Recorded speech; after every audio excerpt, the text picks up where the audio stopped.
Hey there, I'm Dave, the Vintage Paperback Reader. Welcome to the channel. So today I want to discuss with you By the Book, which is a Star Trek Enterprise novel by Dean Wesley Smith and Kristine Kathryn Rusch, published in 2002 by Pocket Books.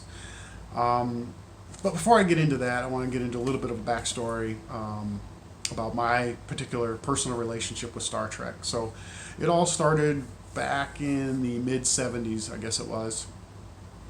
Saturday nights were my parents' bowling nights, so I would get dropped off at my grandmother's house, and usually after a heated game of Scrabble, we would sit down to a TV dinner and catch what were by then syndicated reruns of the original series, followed, of course, by Love Boat and Fantasy Island. But that really began my interest in science fiction. I was really enraptured by that whole universe, and as cheesy now as we look back at the effects were, and Shatner's over the top performances, it still was really endearing to a young me.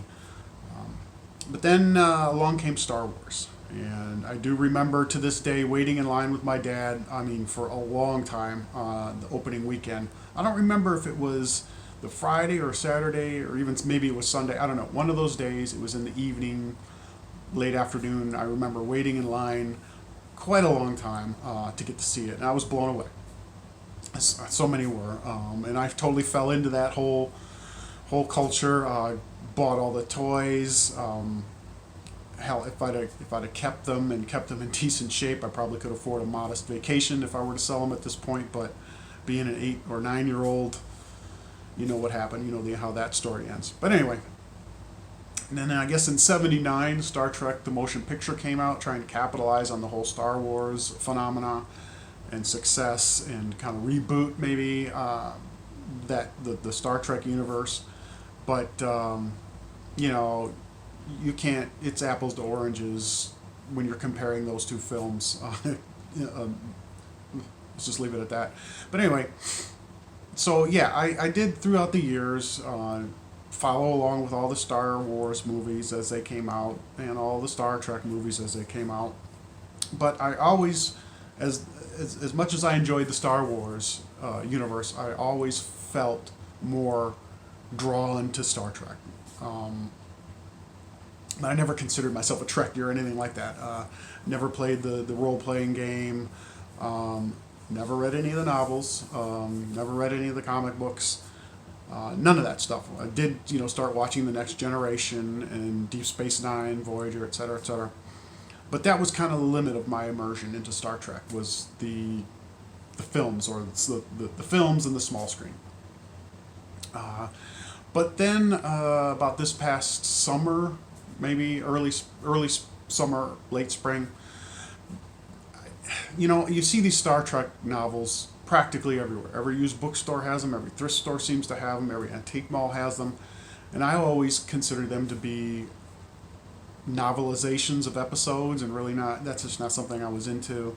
But the more I saw them, the more I began to realize there's a hell of a lot more of these novels than there were episodes. So I took a little bit closer look, did a little research this summer, and ultimately came up with a plan, a new TBR project, to go through and revisit all of the Star Trek canon from start to finish, not in published or filmed order, but more in chronological star date order, if you will. And so I did a little bit more research on how to go about and do that, where to start. I found a great resource called the Star Trek Reading Order, which I will put a link down below. And it does a fantastic. The guys who were behind this did a fantastic job of organizing everything from the movies, the various TV series, by episode, comic books, the novels, all in a universal chronological order.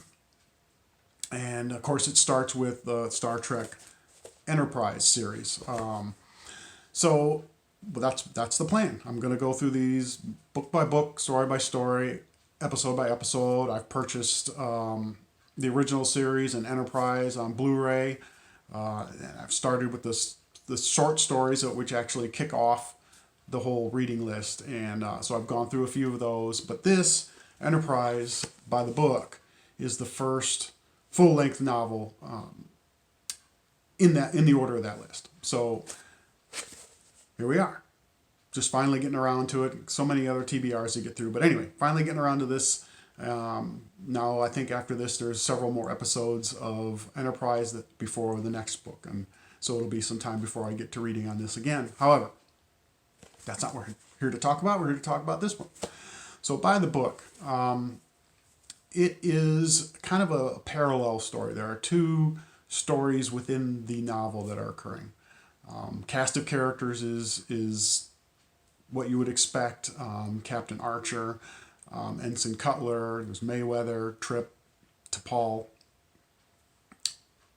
Your core Enterprise bridge team, if it were. And one of the drawbacks actually to this novel is if you were going into this blind, if you had never had any experience with Enterprise, the series, the authors don't do a fantastic job building out those characters. Definitely their roles, but not so much of the backstory. There's a lot of allusions to the backstory, and I benefited definitely from watching the couple of episodes that came before this, as well as reading those short stories that came before the episodes.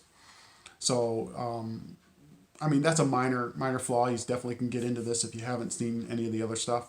But still, it was nice to have that foreknowledge going into this novel. So basically, the plot of the story, the central plot, is that Archer and the crew have encountered their first undiscovered country, if you will.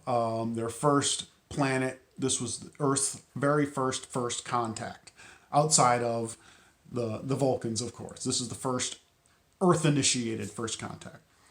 So there's the tension that Archer faces of not effing it up, right? And being second guessed, and by T'Pol, who has her own agenda, but of course you're not, being a Vulcan, you're not really exposed to what that agenda is. It's hinted at, and you kind of know what it is, but still, it's buried beneath her persona.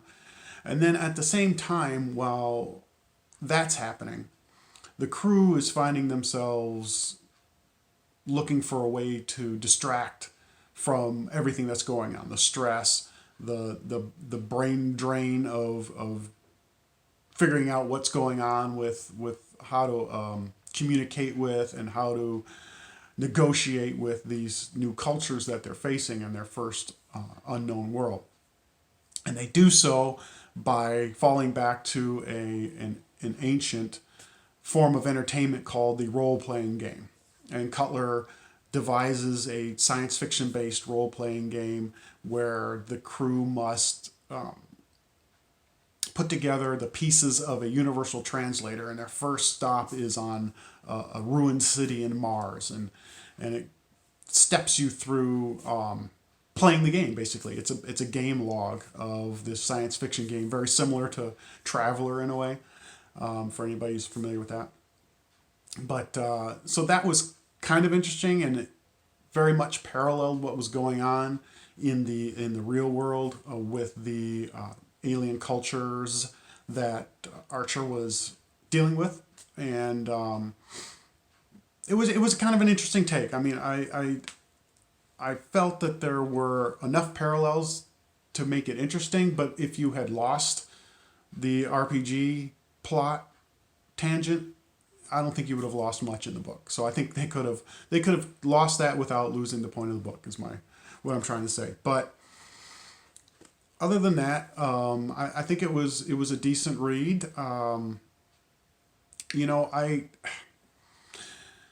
know that these books are written in a very comfortable way and very non-confrontational way, and that's great, and I'm sure that it resonates with many of the readers. But I like a little bit more grit, a little bit darker themes.